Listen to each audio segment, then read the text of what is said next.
So, good morning dear students. Today's topic is molecular orbital theory. ठीक है, MOT. तो इससे पहले भी हमने जो थ्योरीज पढ़ी वो भी कोवेलेंट बॉन्ड के रिलेटेड ही थी. ठीक है, that are also about the covalent bond, जैसे PBT. ठीक है, लेंस ऑक्टेट थ्योरी वो भी इसी के बारे में बात करती है. हाइब्रिडाइजेशन वो भी कोवेलेंट बॉन्ड के बारे में ही बात करती है, तो हम बॉन्डिंग थ्योरीज भी बोलते हैं. ठीक है, the new theory is molecular orbital theory. जैसे हमने VBT में पढ़ा था, VBT बता रही थी कि एटॉमिक ऑर्बिटल्स जो है आपस में ओवरलैप करते हैं और बॉन्ड बनाते हैं. ठीक है, यानी कि half filled atomic orbitals overlap with each other और बॉन्ड बनाते हैं. फिर हम उसके बाद आ गए थे हाइब्रिडाइजेशन पर. तो हाइब्रिडाइजेशन में बोला नहीं, एटॉमिक ऑर्बिटल्स ओवरलैप नहीं करते. एटॉमिक ऑर्बिटल्स पहले हाइब्रिडाइज हो जाते हैं. ठीक है, आपस में पहले मिक्स हो जाते हैं. मिक्स होने के बाद फिर वो बॉन्ड बनाते हैं. ठीक है, फिर जो नई थ्योरी है मॉलिक्यूलर ऑर्बिटल थ्योरी, ये जो थ्योरी है ये दी है दो साइंटिस्ट्स ने, जिनका नाम था कुंड and Mulliken in 1932.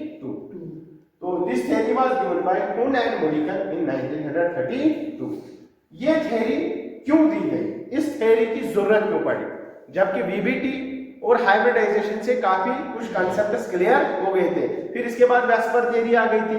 VSEPR theory से हमें पता चला कि शेप या ज्योमेट्री पर क्या इफेक्ट पड़ता है, लोन पेयर का, बॉन्ड पेयर का, या उनके रिपल्शंस की वजह से बॉन्ड एंगल पर क्या फर्क पड़ता है, वो हमने देख लिया था. फिर इसके बाद हमने ड्रैकोस रूल और बेंट्स रूल क्लियर किया, तो वहां से भी हमें बॉन्ड एंगल्स के बारे में काफी कुछ इंफॉर्मेशन मिली. ठीक है, तो अब जो ये थ्योरी है, इस थ्योरी की जरूरत क्यों पड़ी, पहले हम समझे कि व्हाई.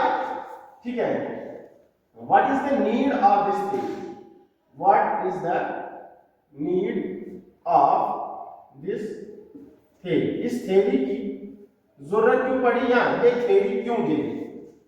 ठीक है, पहला पॉइंट इसमें जो आपको कभी भी कोई भी बोलेगा, ठीक है, बताओ मॉलिक्यूलर ऑर्बिटल थ्योरी क्यों दी गई. मॉलिक्यूलर ऑर्बिटल थ्योरी पहली बार इसलिए कोई भी बोलेगा तो पहला पॉइंट जो इसका जो ये थ्योरी इसलिए दी गई to explain the paramagnetic behavior, to explain the paramagnetic behavior of oxygen molecule.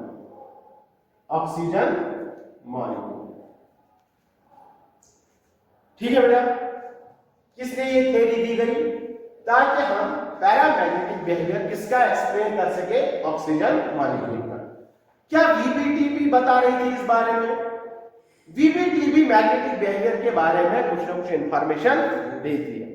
लेकिन जब VBT से देखते हैं ऑक्सीजन मॉलिक्यूल का बिहेवियर, तो वहां से पता चलता है इसका बिहेवियर डायमैग्नेटिक है. कैसा, डायमैग्नेटिक. जबकि एक्सपेरिमेंटली ये प्रूव्ड है कि ऑक्सीजन मॉलिक्यूल जो है वो पैरामैग्नेटिक होता है. क्या होता है, पैरामैग्नेटिक. पहले ये समझिए डायमैग्नेटिक पैरामैग्नेटिक कैसे हम होते हैं केमिस्ट्री में. डायमैग्नेटिक होता है, डायमैग्नेटिक होते हैं ऐसे मॉलिक्यूल्स जिनके पास नो अनपेयर्ड इलेक्ट्रॉन होता है, मतलब जीरो अनपेयर्ड इलेक्ट्रॉन. ठीक है, जीरो अनपेयर्ड इलेक्ट्रॉन. ठीक है, पैरामैग्नेटिक होता है, पैरामैग्नेटिक होता है which has unpaired electron, presence of paired electrons, presence of unpaired electron. चाहे एक, चाहे दो, चाहे जितने इलेक्ट्रॉन अनपेयर्ड होंगे उतना ज्यादा पैरामैग्नेटिक बिहेवियर होगा. तो इसके हिसाब से, VBT के हिसाब से ऑक्सीजन मॉलिक्यूल क्या है, डायमैग्नेटिक, मतलब उसमें कोई अनपेयर्ड इलेक्ट्रॉन नहीं है. लेकिन मॉलिक्यूलर ऑर्बिटल थ्योरी इसका पैरामैग्नेटिक बिहेवियर एक्सप्लेन कर रही है, बता रही नहीं इसमें अनपेयर्ड इलेक्ट्रॉन होता है. ठीक है बेटा, जैसे अगर मैं यहां पर VBT का थोड़ा सा बता दूं, जैसे हमारे पास O2 मॉलिक्यूल होता है, क्या होता है बेटा, O2 मॉलिक्यूल. तो VBT के हिसाब से ऑक्सीजन और ऑक्सीजन, ठीक है, एटॉमिक ऑर्बिटल्स ओवरलैप करते हैं. इसका इलेक्ट्रॉनिक एटॉमिक नंबर 8, इसका इलेक्ट्रॉनिक एटॉमिक नंबर 8, तो 1s2 2s2 2p4। सिमिलर इसका 1s2 2s2 2p4। ठीक है बेटा। तो अब आ जाओ यहां पर, तो 2s में कितने बेटा 2, 2p में कितने बेटा 4, 1 2 3 और ये हो गए 4। सिमिलरली यहां पर भी 2s में कितने बेटा 2, 2p में कितने हो गए 1 2 3 4। ठीक, क्लियर। अब आ जाओ यहां पर, अब ऑक्सीजन में आपको तो पता है डबल बॉन्ड होता है O2 में O डबल बॉन्ड O। अब क्या बोलते हैं VBT, इसका जो हाफ यूनिट है और इसका जो हाफ यूनिट ये आपस में पेयर करेंगे तो पेयर हो गए कि नहीं हो गए? Yes sir. ठीक है, बन गया एक बॉन्ड। ठीक है, अब दूसरा बॉन्ड, ये हाफ यूनिट और ये हाफ यूनिट आपस में पेयर करेंगे तो बन गया दूसरा बॉन्ड। तो अब ये दोनों भी पेयर हो गए, ये दोनों भी पेयर हो गए, तो ये तो ऑलरेडी पेयर्ड है, तो इसमें कोई अनपेयर इलेक्ट्रॉन है नहीं है। तो इसका मतलब VBT क्या बता रही है, oxygen molecule is a diamagnetic. लेकिन एक्सपेरिमेंटली देखा गया oxygen is paramagnetic in nature. तो ये हमें एक्सप्लेन करेगा कौन, मॉलिक्यूलर ऑर्बिटल थ्योरी। तो ये हम इसमें पढ़ेंगे। दूसरा पॉइंट जो है, क्यों ये VBT दी गई, दूसरा पॉइंट है कि ये जो है VBT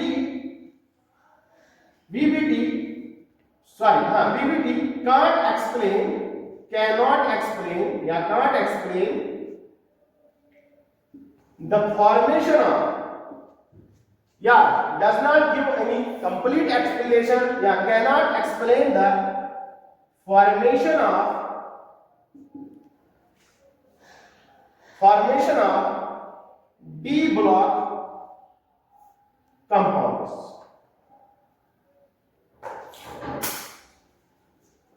VBT कोई भी कंप्लीट इंफॉर्मेशन या कंप्लीट एक्सप्लेनेशन नहीं हमें देती है इसके बारे में कि डी ब्लॉक कंपाउंड्स का मैग्नेटिक बिहेवियर या पैरामैग्नेटिक बिहेवियर क्यों चेंज होता है या उनमें हाइब्रिडाइजेशन क्यों चेंज होता है। तो VBT वहां पर भी हमें कोई एक्सप्लेनेशन नहीं देती है। तो ये दोनों एक्सप्लेन करती है कौन बेटा, मॉलिक्यूलर ऑर्बिटल थ्योरी। इसी वजह से, इन दो रीजंस की वजह से ये मॉलिक्यूलर ऑर्बिटल थ्योरी वजूद में आई। ठीक है, डेवलप की गई। तो इस मॉलिक्यूलर ऑर्बिटल थ्योरी के जो पोस्टुलेट्स हैं, ठीक है, एक एक करके उनको समझते हैं कि मॉलिक्यूलर ऑर्बिटल थ्योरी क्या बताती है। ठीक है बेटा, तो मॉलिक्यूलर ऑर्बिटल थ्योरी क्या बताती है। पोस्टुलेट्स लिख लीजिए आप, postulates of molecular orbital theory. Postulates, ठीक है, postulates of molecular orbital theory. ठीक है, तो पहला postulate, in VBT, in valence bond theory, only valence shell electrons take part in VBT, only valence shell electrons take part in bonding, but according to MOT,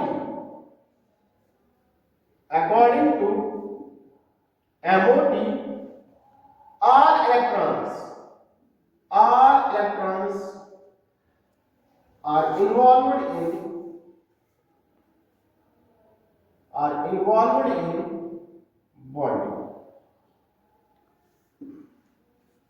बात आ रही समझ में? यहां पर देखो आप, VBT खाली क्या बोल रही थी कि वैलेंस इलेक्ट्रॉन, जो वैलेंस शेल में जो इलेक्ट्रॉन्स हैं खाली वही टेक पार्ट करेंगे किसमें, बॉन्डिंग में।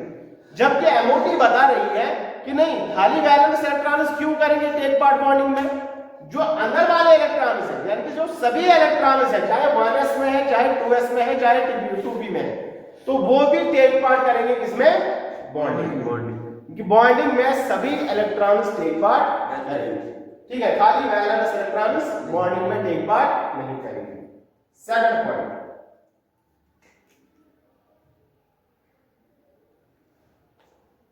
एटॉमिक ऑर्बिटल, ये जो molecular orbitals,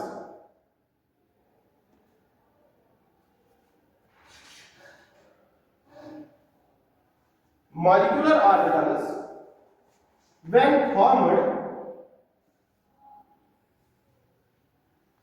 after the formation of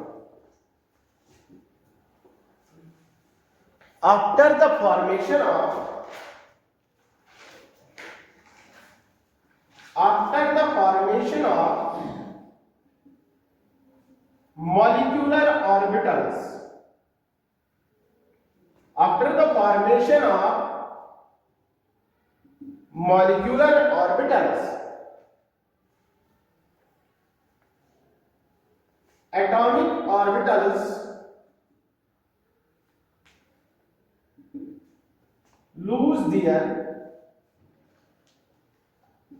identity after the formation of molecular orbital. जब मॉलिक्यूलर ऑर्बिटल बनते हैं, ठीक है, तो एटॉमिक ऑर्बिटल जो है वो अपनी आइडेंटिटी लॉस करते हैं। मतलब फॉर एग्जांपल हमारे पास 1s है, तो मतलब ये क्या होता है, स्फेरिकल होता है। तो मॉलिक्यूलर ऑर्बिटल बनने के बाद ये स्फेरिकल नहीं रहेगा, इसकी आइडेंटिटी ही चेंज हो जाएगी। ठीक है, बात आ रही समझ में है? तो इसी तरह से जैसे 2p मतलब जैसे p है तो वो भी अपनी आइडेंटिटी लॉस करेगा, d ऑर्बिटल है वो भी अपनी आइडेंटिटी लॉस करेगा। s p d f these are the subshells, और इनके जो होते हैं एटॉमिक ऑर्बिटल्स होते हैं, इनके अंदर जो होते हैं ऑर्बिटल्स होते हैं जिन्हें हम मैग्नेटिक क्वांटम नंबर से डिटरमाइन करते हैं। तो वो ऑर्बिटल्स क्या है, अपनी आइडेंटिटी लॉस करते हैं। ठीक है, इसके बाद third point, molecular orbitals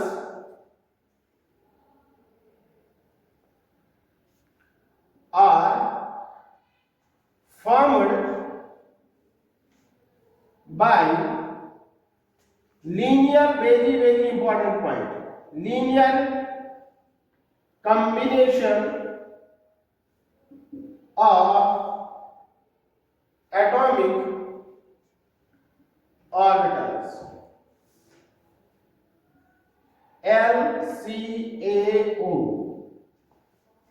Molecular orbitals are formed by linear combination of atomic orbitals. What is this linear combination of atomic orbitals? Linear combination of atomic orbital का मतलब ये है कि सेम सिमेट्री के ऑर्बिटल जो है आपस में मिलेंगे। ठीक है, सेम सिमेट्री एटॉमिक ऑर्बिटल्स आपस में मिलके मॉलिक्यूलर ऑर्बिटल बनाएंगे। सेम सिमेट्री मतलब s के साथ मिलेगा, मतलब यहां पर LCAO का मतलब है orbitals of similar symmetry, atomic orbital, इसको देखो atomic orbitals of similar symmetry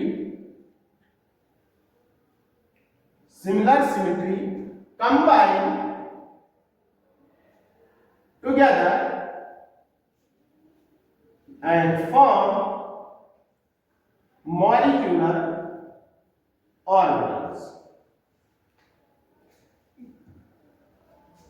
Atomic orbitals of similar symmetry combine together to form molecular orbitals.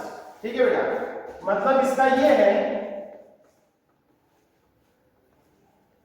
मतलब इसका ये है कि s प्लस s यानी कि s ऑर्बिटल, एटॉमिक ऑर्बिटल और s आपस में मिलेंगे तो बनाएंगे मॉलिक्यूलर ऑर्बिटल जिसे हम बोलते हैं सिग्मा 1s, और फिर मैं बताऊंगा ये क्या होता है sigma star 1s।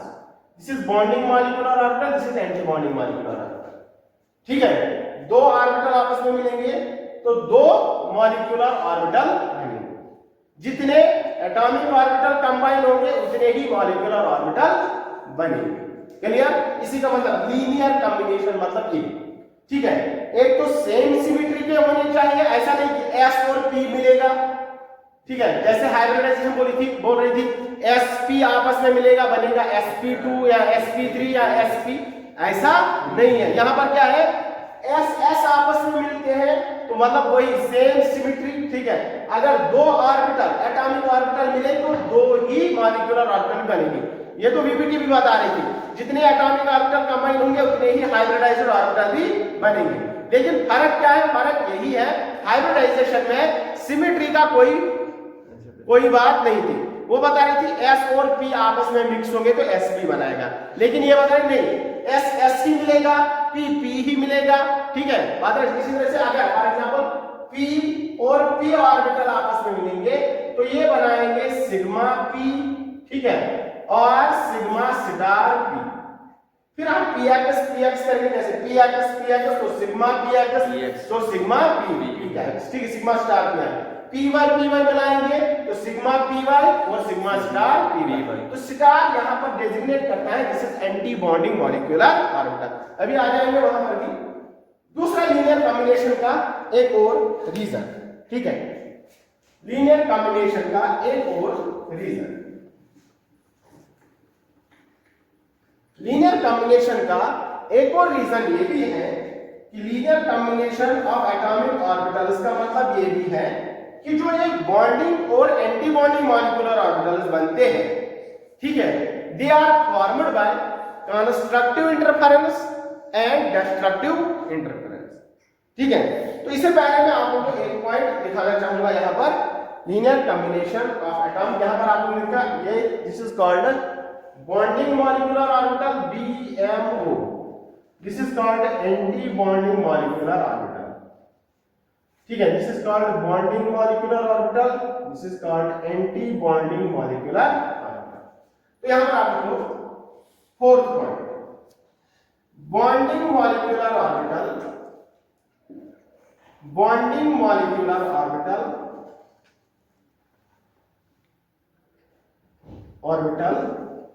is formed by bonding molecular orbital is BMO.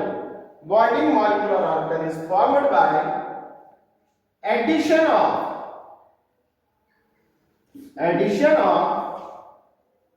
wave functions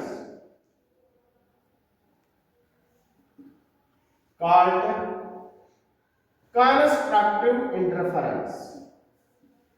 Constructive interference and antibonding molecular orbitals and antibonding molecular orbitals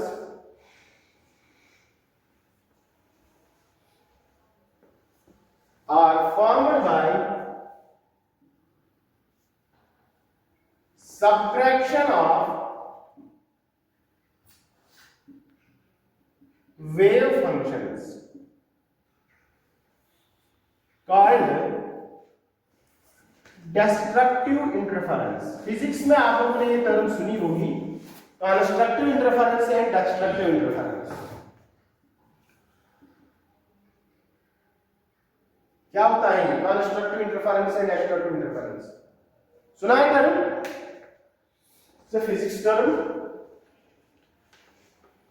देखो बेटा क्या है, ये तो हमने एटॉमिक स्ट्रक्चर में क्लियर किया था कि जो ऑर्बिटल होता है मॉलिक्यूलर ऑर्बिटल, ठीक है, क्या होता है मॉलिक्यूलर ऑर्बिटल? यहां पर आप ये पॉइंट भी ऐड कर दीजिए, what is molecular orbital? Molecular orbital, ये भी इसका पोस्टुलेट ही, ठीक है। Molecular orbital is a 3D space, 3 dimension space where probability of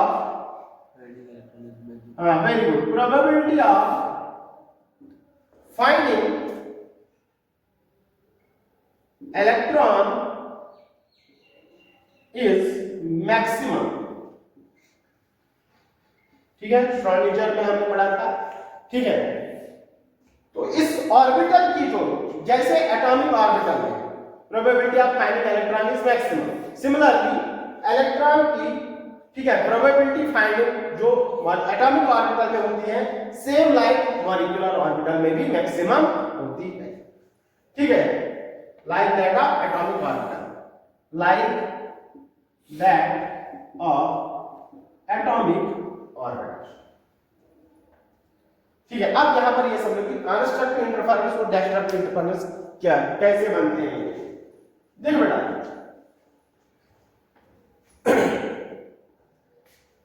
ये तो आप मान रहे हो कि जो एटॉमिक ऑर्बिटल्स होते हैं, ठीक है, जो ऑर्बिटल्स होते हैं ये एक वेव रिप्रेजेंट करते हैं, ठीक है, और इनका वेव फंक्शन होता है जिससे हम डिटरमाइन करते हैं साई से। किसे करते हैं? साई से। मैंने श्रोडिंगर वेव इक्वेशन में बताया था कैसे हम इसको बोलते हैं, तो साई से रिप्रेजेंट करते हैं, और साई की कोई फिजिकल सिग्निफिकेंस नहीं है। Psi simply represented the coordinate system, ठीक है, एक्स वाई जेड एक्सिस।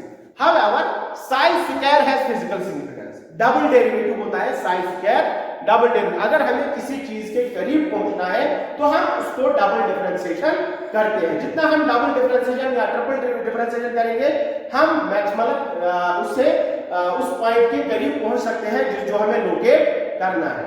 बात आ रही समझ में? अगर 3 डायमेंशनल में किसी जगह कोई पॉइंट है, मैथमेटिक्स में यही बताते हैं कि अगर 3 डायमेंशनल में कोई पॉइंट है, अगर हमें उसकी लोकेशन को ढूंढना है तो हम क्या करेंगे? हम डबल डिफरेंशिएशन करेंगे या ट्रिपल डिफरेंशिएशन करेंगे। डबल डिफरेंशिएशन या ट्रिपल डिफरेंशिएशन से हम उस पॉइंट के नियरेस्ट लोकेशन पर पहुंच सकते हैं, ठीक है। सिमिलरली यहां पर आप लोगों को पता है, अगर हमारे पास दो वेव फंक्शंस हैं, इनके एटॉमिक फॉर एग्जांपल 1s है और 1s है, इनकी अपनी वेव फंक्शन होगी, ठीक है। तो इसका मैं वेव फंक्शन यहां पर बता रहा हूं, इसका वेव फंक्शन मैं बना रहा हूं ऐसे, ठीक है। इसका ये वेव फंक्शन है, that is positive, that is negative. Crest को हम पॉजिटिव बोलते हैं, इसको negative, above axis below axis. तो इसी तरह से दूसरे का भी यही, जब दो एटॉमिक ऑर्बिटल आपस में मिलेंगे तो फिर बनता है मॉलिक्यूलर ऑर्बिटल, इसका भी वेव फंक्शन यही होगा।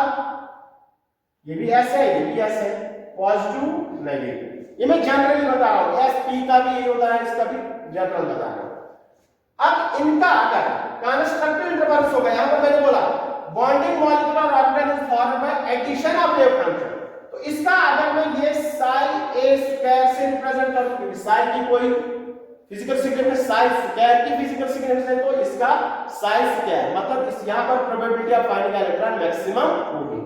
सिमिलरली इसका क्या होगा? इसका हम ए से, ये हमने ए वेव फंक्शन माना था, ये हमने बी मान लिया, तो इसका जो वेव फंक्शन होगा साई बी स्क्वायर। अब जब इन दोनों का कंस्ट्रक्टिव इंटरफेरेंस होगा, तो फिजिक्स में ये टर्म है, जब कंस्ट्रक्टिव इंटरफेरेंस होता है इसका एम्पलीट्यूड बढ़ जाता है। क्या होता है? कंस्ट्रक्टिव इंटरफेरेंस मतलब एम्पलीट्यूड इंक्रीज होना, एम्पलीट्यूड इंक्रीज होना मतलब एम्पलीट्यूड इंक्रीज होना क्या है कि जब ये आपस में मिलेंगे तो यहां पर जो वेव फंक्शन बनेगा, यहां पर इनका ये होता है एम्पलीट्यूड, मतलब यहां से यहां तक इसका एम्पलीट्यूड कितना है, ठीक है, तो इसका एम्पलीट्यूड ये बढ़ जाएगा, ठीक है। तो कंस्ट्रक्टिव इंटरफेरेंस क्या है? वेव फंक्शन का एम्पलीट्यूड बढ़ जाता है, तो ये पॉजिटिव, ये नेगेटिव, तो मतलब यहां पर ये दोनों आपस में ऐड हो गए, तो क्या होगा? Psi A plus psi B, psi A plus psi B का होल स्क्वायर, क्योंकि ये दोनों आपस में मिक्स हो गए, psi A plus psi B का होल स्क्वायर, तो ये बन गया फार्मूला a प्लस बी का होल स्क्वायर। ये किसके बराबर होता है? Psi A square plus psi B square plus twice psi A psi B. तो यहां पर आप देखो, यहां पर एनालाइज करो, साई ए स्क्वायर ये वाला, साई बी स्क्वायर ये वाला, तो कुछ ऐड हुआ है, हुआ कि नहीं हुआ?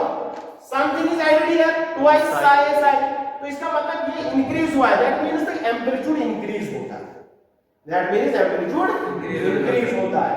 तो यहां पर इसको हम बोलते हैं कंस्ट्रक्टिव इंटरफेरेंस, और यहां पर जो ये ऑर्बिटल बनता है कंस्ट्रक्टिव इंटरफेरेंस से जो ये मॉलिक्यूलर ऑर्बिटल बनता है, this is called bonding molecular orbital, तो इसी को हम बोलते हैं bonding molecular orbital, BMO। Clear बेटा? ठीक है। Bonding molecular. सिमिलरली अगर हमें जिसको हम बोलते हैं कंस्ट्रक्टिव इंटरफेरेंस, तो this is called constructive interference. क्या होता है कंस्ट्रक्टिव इंटरफेरेंस में? एम्पलीट्यूड ऑफ वेव इंक्रीजेस, उसको हम बोलते हैं कंस्ट्रक्टिव इंटरफेरेंस। यानी कि एम्पलीट्यूड यहां देखो इतना सा, अब यहां पर बड़ा हो गया, ठीक है।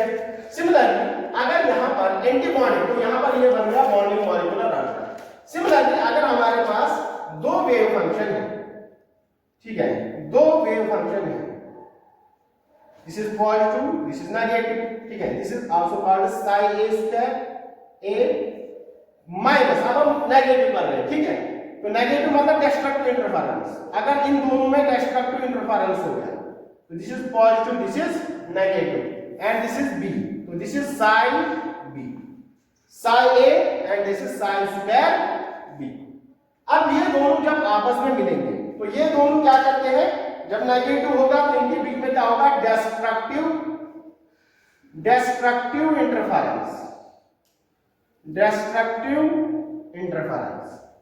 तो इन दोनों के बीच में डिस्ट्रक्टिव इंटरफेरेंस होता है और आपस में मिलके ये बनाएंगे, जब डिस्ट्रक्टिव इंटरफेरेंस होता है तो एम्पलीट्यूड डिक्रीज होता है। क्या होता है? डिक्रीज होता है। तो यहां पर इतना था, अब यहां पर जो एम्पलीट्यूड रहेगा वो बहुत कम होगा, पॉजिटिव नेगेटिव। समझ में आ रही बात? तो यहां पर जो बनेगा, यहां पर बनेगा एंटी बॉन्डिंग मॉलिक्यूलर ऑर्बिटल, यानी कि Sai A minus psi B का होल स्क्वायर। तो इसका फार्मूला आप लोगों को पता है, क्या होता है बेटा? Psi A minus psi B का होल स्क्वायर हो गया psi A square plus psi B square minus 2i psi A psi B. अब यहां पर नेगेटिव हुआ कि नहीं हुआ? अब दोनों को जब हमने मिलाया तो दोनों का क्या हो गया?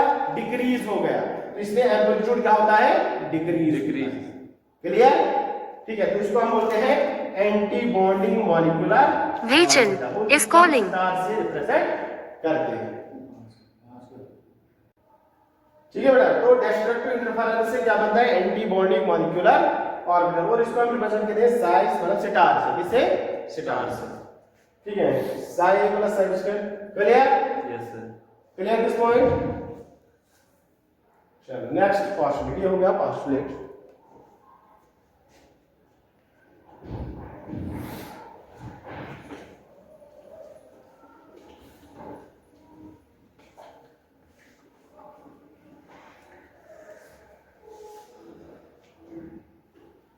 अब यहां पर जब आप मॉलिक्यूलर ऑर्बिटल्स में फिलिंग करते हो इलेक्ट्रॉन्स की, ठीक है, तो यहां पर भी सेम रूल्स अप्लाई होते हैं जो एटॉमिक ऑर्बिटल्स में फिल होता था। यहां बेटा जो हम एटॉमिक ऑर्बिटल्स में इलेक्ट्रॉन फिलिंग कर रहे थे, इलेक्ट्रॉनिक कॉन्फ़िगरेशन कर रहे थे, वो काम किस रूल से कर रहे थे? अबव रूल से। ठीक है, यानी कि इंक्रीजिंग एनर्जी, पहले जिसकी सबसे कम एनर्जी होगी पहले उसमें इलेक्ट्रॉन जाएगा, उसके बाद एंड सो। ठीक है, इसी तरह से यहां पर भी एनर्जी, यहां पर भी इलेक्ट्रॉन फिलिंग उसी तरह से होगी मॉलिक्यूलर ऑर्बिटल में। यानी कि यहां पर क्या होगा बेटा? इलेक्ट्रॉन्स कौन सा पॉइंट है ये?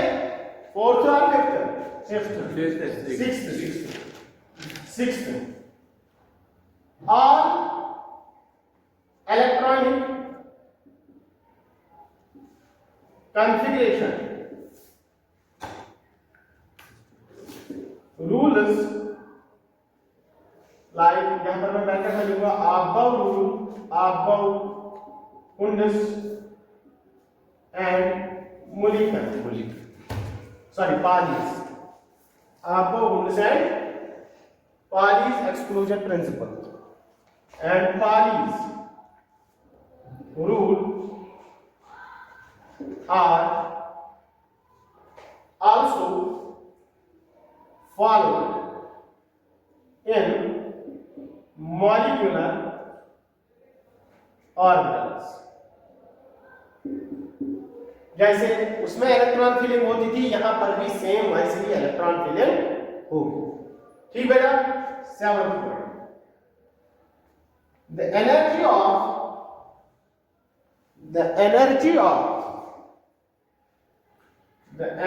ऑफ कैसे फीलिंग होगी अब, the energy of bonding molecular orbital is lower than atomic orbitals, but energy of antibonding molecular orbital is higher than atomic orbital. That is, energy of antibonding molecular orbital is higher than atomic orbital than bonding molecular orbital. Remember this order. This will ask in any objective, any competitive exam.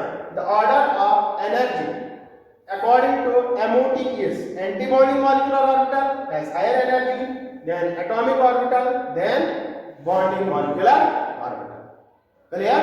यहां पर मैं एक example पर बता दूंगा, देखो बेटा, यहां पर मैं एग्जांपल पर बताऊंगा, फिर हम एक और पॉइंट इसमें ऐड कर देंगे।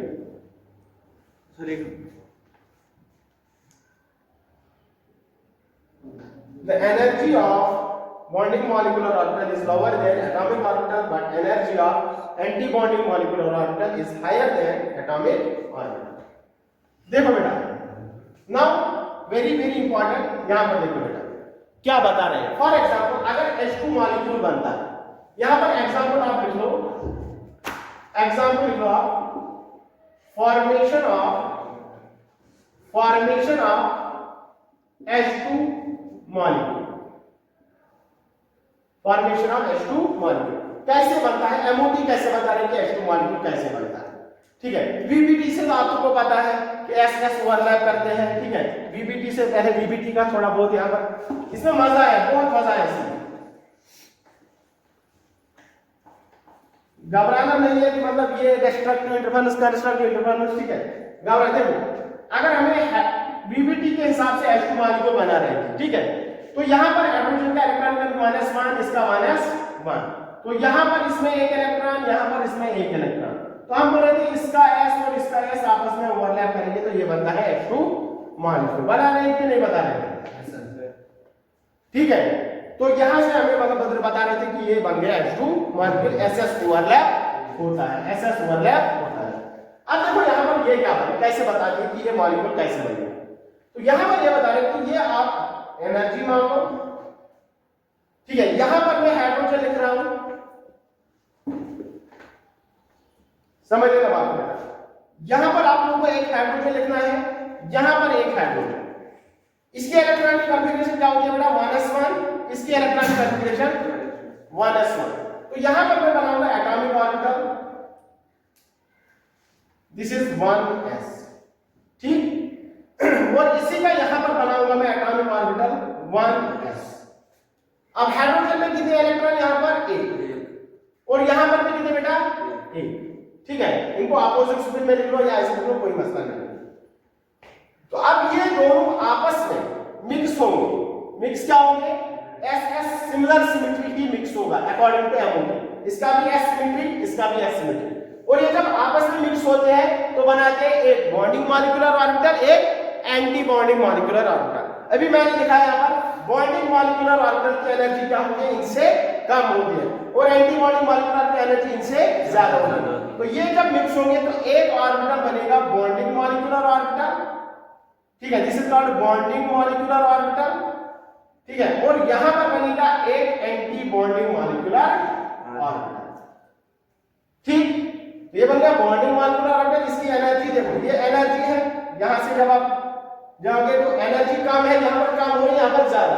तो एटॉमिक ऑर्बिटल ये है, दिस इज एटॉमिक ऑर्बिटल, ठीक है, this is also atomic orbital. तो इनकी एनर्जी बॉन्डिंग मॉलिक्यूलर ऑर्बिटल से ज्यादा और एंटी बॉन्डिंग मॉलिक्यूलर ऑर्बिटल से कम, ठीक है, ये होगा। अब यहां से अब आपको रूल के हिसाब से इसकी एनर्जी कम है तो पहले इलेक्ट्रॉन इसी में जाएगा, और एक ऑर्बिटल में कितने इलेक्ट्रॉन मैक्सिमम 2। तो यहां से एक इलेक्ट्रॉन आएगा, यहां से एक इलेक्ट्रॉन आएगा, ठीक है। तो इसमें 2 इलेक्ट्रॉन, और इस ऑर्बिटल को हम मॉलिक्यूलर ऑर्बिटल में बोलते हैं सिग्मा 1s। क्या बोलते हैं बेटा? Sigma 1s। सिमिलरली यहां पर जो एंटी बॉन्डिंग मॉलिक्यूलर ऑर्बिटल है तो इसको हम बोलेंगे सिग्मा 1s स्टार, क्योंकि ये एंटी बॉन्डिंग है तो ये सिग्मा 1s स्टार। क्लियर? बात आ रही है समझ में? तो इस तरह से बॉन्डिंग मॉलिक्यूल्स में 2 इलेक्ट्रॉन, मतलब इसके बॉन्डिंग में 2 इलेक्ट्रॉन जा रहे हैं, ठीक है, जिसकी वजह से H2 मॉलिक्यूल बनता है। क्लियर? बात आई समझ में? तो बॉन्डिंग मॉलिक्यूल, तो फिर इसके बाद हम बॉन्ड ऑर्डर कैलकुलेट करते हैं, जो कि नेक्स्ट पोस्टुलेट है। तो इसके बाद हम करते हैं कैलकुलेट, इसके बाद हम लिखते हैं 8th point, the stability of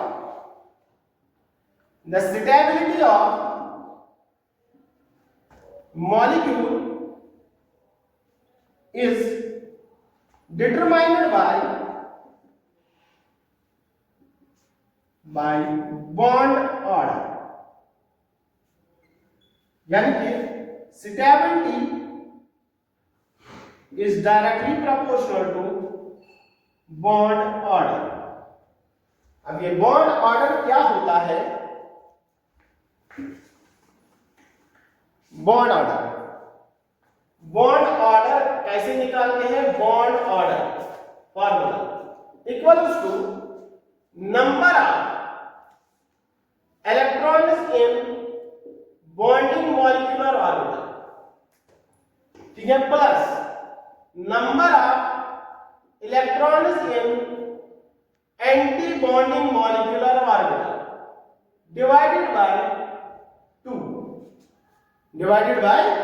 2। तो बॉन्ड ऑर्डर इक्वल्स टू, अब यहां पर बॉन्डिंग में कितने इलेक्ट्रॉन? 2। बॉन्डिंग में कितने इलेक्ट्रॉन बेटा? 2। एंटी बॉन्डिंग में कितने इलेक्ट्रॉन? कोई भी, 0 डिवाइडेड बाय 2। तो 2 - 0 डिवाइडेड बाय 2 कितना हो गया? 1। तो इसका मतलब अगर बॉन्ड ऑर्डर 1 है तो इसका मतलब हाइड्रोजन और हाइड्रोजन के बीच में एक ही बॉन्ड है, ठीक है। तो होता भी है, ठीक है। तो इसलिए अगर बॉन्ड ऑर्डर 1 है, अब अगर किसी मॉलिक्यूल का इसी तरह से फॉर एग्जांपल H पॉजिटिव निकालेंगे, H नेगेटिव निकालेंगे, वहां पर अगर हम बॉन्ड ऑर्डर देखेंगे तो यहां पर वहां वेरिएबिलिटी देखो, H पॉजिटिव भी होता है, H नेगेटिव भी होता है कि नहीं होता है, ठीक है। इसी तरह से ऑक्सीजन में होता है, O2 भी होता है, O2 पॉजिटिव भी होता है, O2 नेगेटिव भी होता है, O2 नेगेटिव भी होता है, ठीक है। ये सब मॉलिक्यूल्स होते हैं, इनको हम बोलते हैं पेरोक्साइड्स या oxides. H positive H negative, VBT H positive H negative का बॉन्ड ऑर्डर नहीं बताएगी, या VBT इनके बॉन्ड ऑर्डर के बारे में नहीं बताएगी, लेकिन MOT बताएगी। इन सब में सबसे ज्यादा स्टेबल कौन होगा? Is that clear? Is that clear?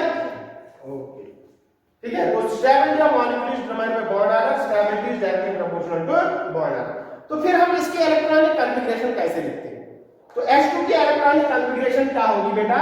H2 molecule की इलेक्ट्रॉनिक कॉन्फ़िगरेशन ये वाली तो पहले थी एटॉमिक ऑर्बिटल कॉन्फ़िगरेशन, अब मॉलिक्यूलर ऑर्बिटल कॉन्फ़िगरेशन ये। फिर हम लिखते हैं इसका इलेक्ट्रॉनिक कॉन्फ़िगरेशन होगा सिग्मा 1s, इसमें कितने इलेक्ट्रॉन बेटा? 2, कामा या less than sigma star 1s, इसमें कितने इलेक्ट्रॉन बेटा? 0। तो इसकी इलेक्ट्रॉनिक कॉन्फ़िगरेशन सिग्मा 1s2, ठीक है, लेस देन सिग्मा, ये लिखो ना लिखो तो कोई जरूरत, सिग्मा -2 इसकी इलेक्ट्रॉनिक कॉन्फ़िगरेशन होगी, ठीक है। और this is called the molecular orbital electronic configuration, ठीक है। क्लियर? ठीक है बेटा? ठीक है। नेक्स्ट पॉइंट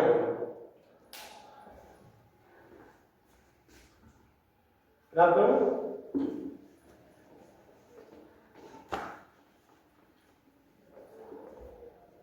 एग्जाम्पल, आप हीलियम मॉलिक्यूल का भी ट्राई कर लीजिएगा होमवर्क, ठीक है। Formation of helium molecule 9th point, molecular orbital theory is molecular orbital theory या VBT, can't explain the stability of positively and negatively charged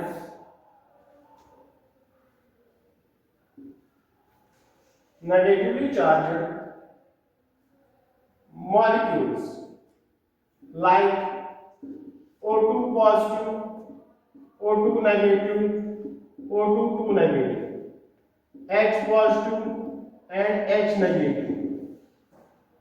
But MOT gives satisfactory explanation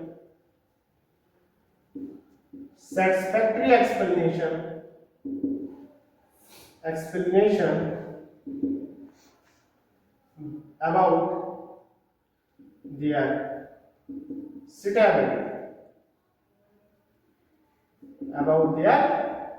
stability.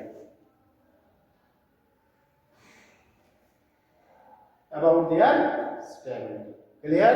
Yes, sir. Okay, tomorrow we will discuss further molecular orbital theory and just molecular orbital electronic configuration. ठीक है? And how molecular electronic configuration varies in diatomic molecules like F2, O2 and N2. ठीक है? तो उनमें थोड़ा variation है, तो वो हम कल यहाँ पर डिस्कस करेंगे. इसी तरह से सिमिलर डायटोमिक मॉलिक्यूल्स एंड जो होंगे मतलब जैसे N2O2, ठीक है, these are homonuclear diatomic molecules. अगर CO, ठीक है, इसी तरह से CN, these are क्या बोलते हैं इनको, heteronuclear diatomic molecules. अभी तो हम देख रहे हैं यहाँ पर ऑक्सीजन और ऑक्सीजन के बारे में, N2 के बारे में, लेकिन कभी मॉलिक्यूल होता है CO, कभी मॉलिक्यूल होता है CN, ठीक है. तो इनके यहाँ पर इनको बोलते हैं heteronuclear diatomic molecules, these are called homonuclear diatomic molecules, जहाँ पर दोनों न्यूक्लियस सेम होंगे. H2, these are called the homonuclear, this is called the heteronuclear diatomic molecules. ठीक है. Thank you for today. Tomorrow we will discuss